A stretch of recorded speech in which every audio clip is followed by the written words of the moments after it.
بسم الله الرحمن الرحيم نحمد ونصلي على رسول الكريم اللهم لا علم لنا إلا ما علمتنا إنك أنت العليم الحكيم رب اشرح لي صدري ويسر لي أمري واحلل عقدة من لساني يفقهوا قولي رب زدني علما ورب يسر ولا تؤثر وكن خير وبك نستعين يا فتاح يا فتاح يا عليم يا عليم باب الإدة بسم الله الرحمن الرحيم. What is iddah? The dictionary meaning of iddah is to count. In terms of Sharia, iddah is the specific period for which a widow or divorcee must stay in a house. During this period, until the period is not over, not allowed to go out nor meet any stranger men. But after the period expires, then she may remarry. This period begins when the husband divorces her or when the marriage breaks because of khula, ila, or any other way of fasakh, right? Or when the husband passes away. The period of iddah or free woman with whom the husband has divorced or whose marriage was annulled by the fasakh, and she is a lady who experiences a monthly cycle, then it will be until she experiences free haid, right? She will reside in her husband's house where she was divorced and she will not get married during that time. If a lady does not get a haid because of age or because of some sickness, then her iddat will be 3 months. If the husband of a free woman passes away, then the iddat will be 4 months and 10 days. If the husband passed away. That is irrespective of whether they had intercourse or not, right? Or whether she is an adult, like a person, adult, or a minor, or whether she is in a menopause, she doesn't experience pain, it will still be 4 months and 10 days. A slave woman, she, if the woman is not a free woman, but somebody's female slave, and she does not get a height, then the iddat is a month and a half, 1.5 months, right?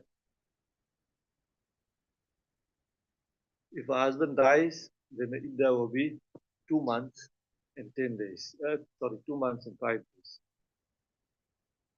The iddah will start immediately after the talaq and will end after the third hayd.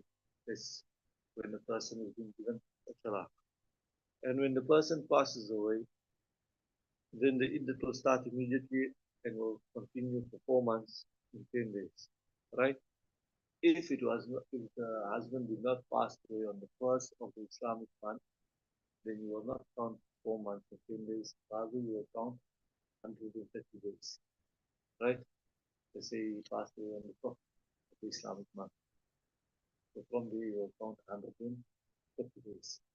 If you pass away on the first of the Islamic month, then you will count the 4 months and just add on 10 days, whether the month had 29 days or 30 days.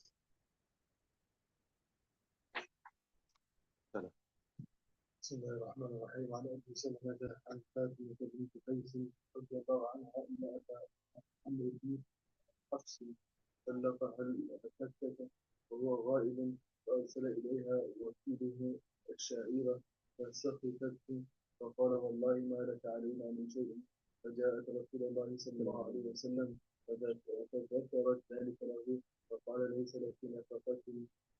يسأل أبي سلمى عن ليس فاطمة بنت قيس رضي الله عنها أبا عمرو ibn Hafsin, he divorced his completed what was absent, so he sent her his wakil, but they were body, and she was disputed, and so he said, Wallahi, they didn't do anything, it's upon us.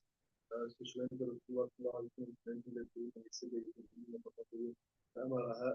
أن تعتد في بيت أم شريك ثم قال تلك امرأة يغشاها أصحابي اعتدي عند أم مكتوم فإنه رجل أعمى تبعين ثيابك فإذا حللت فآذني فآذنيني. So once so extend your iddah, but also in Shareef when he said that indeed he's a woman who my companions like visit regularly.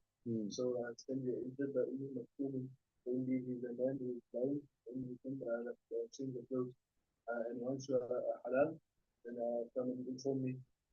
فقالت فلما حللت ذكرت له أن معاوية بن أبي سفيان وأبا جهل خطباني فقال أما أبو جهل فلا يدع حصاه عن عاتقه أما معاوية فسألوك لا مال له. So Rasulullah she said that indeed I am halal and I mentioned to him that Muawiyah and Muawiyah ibn Abi Sufyan and Abu Jahl has proposed to me. So Rasulullah sallallahu alayhi wa sallam said as for Abu Jahl, he does not remove the stick from his shoulder. As for Muawiyah, he is very poor. He does not have any wealth. So انتحي أسامة بن زيد. So marry Usama ibn Zayd. فكرهته ثم قال, so she said that I disliked it. And then I said, and then he said that انتحي أسامة فنكحته. So he said that marry Usama. So I married him. فجعل الله فيه خيرا وكتبت. So Allah subhanahu wa ta'ala made it good.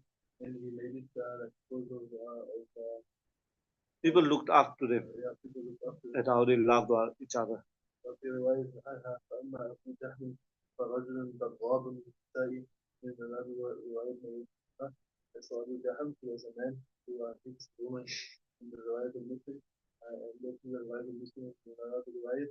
It says أن زوجها طلقها ثلاثا وكلها gave a free that فأتت النبي صلى الله عليه وسلم فقال لها لا تدخلي إلا أن تكوني حاملا. So the Islam said there is no nafaqah for you except one hamil. So Nabi Kareem sallallahu alayhi wasallam said to her that she might be able to keep on her garments at the house of Sayyidina Ibn Maktoum because he was a blind person. This was because he was blind. This means that she would not have to be careful about observing the parda, or as long as you observe the Iddah day, you do not don garments of adornment. Or it is a figurative way of saying, do not go out of the house during your Iddah, but it is not allowed to do so, right? So, whether it's permissible for a lady to look at a man or not, no, it's haram. The ayat is كل المؤمنين يغضوا من أبصارهم.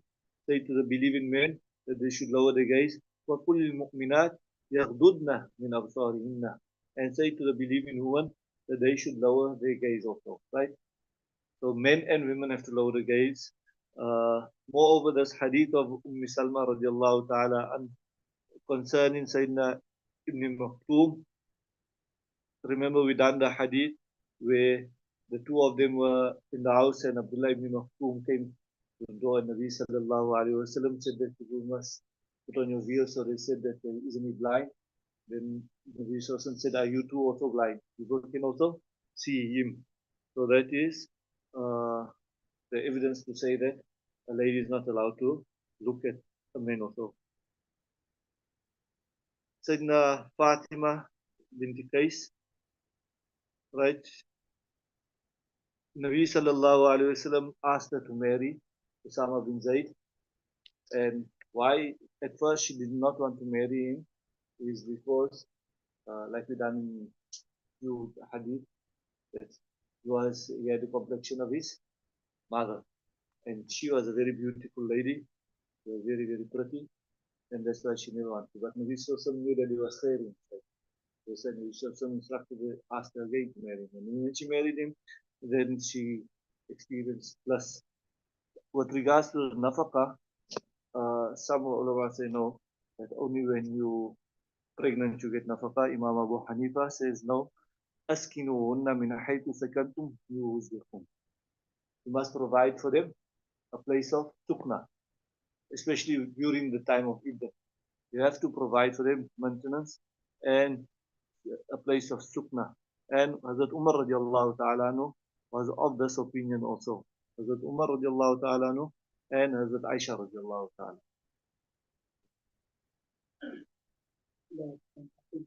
وعن عائشة رضي الله عنها قالت إن فاطمة كانت في مكان وقت على نفسها كان فرق صلى النبي صلى الله عليه وسلم فاطمة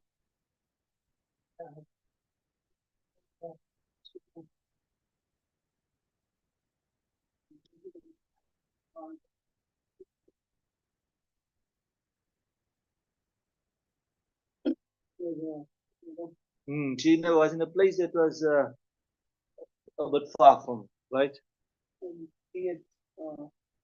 There was a fear concerning the neighborhood.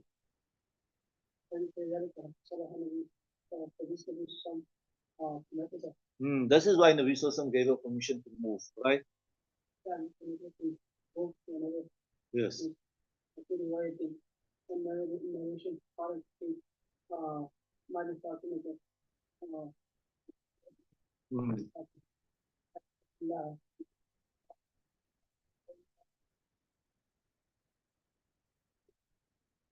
In her saying.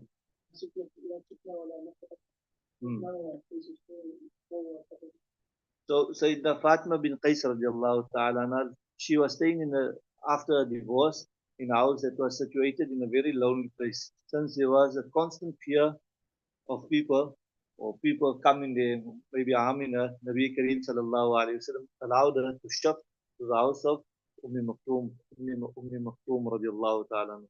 Sayyidina Aisha radiallahu ta'ala said on her, let not one presume by this that there is no residence for a divorced woman, right? By where she mentions there that there is no sukna. Let one not presume that there is no residence for a person who is divorced and she might spend the iddat in any place she liked. Rather, Fatima had a reason to move. She never just moved because she wanted to move, but she had a reason to move. She couldn't stay there, right? The second version says that as Aisha radiallahu ta'ala was saying that Fatima radiallahu ta'ala anha was mistaken in ascribing the words to Nabi Kareem sallallahu alayhi wa sallam that there is no maintenance and no sukna for the divorced woman. In other words, Hazrat Aisha radiallahu ta'ala anha was of the same opinion that of Hazrat Umar radiallahu ta'ala anha, and that is the qawl of Imam Abu Hanifa.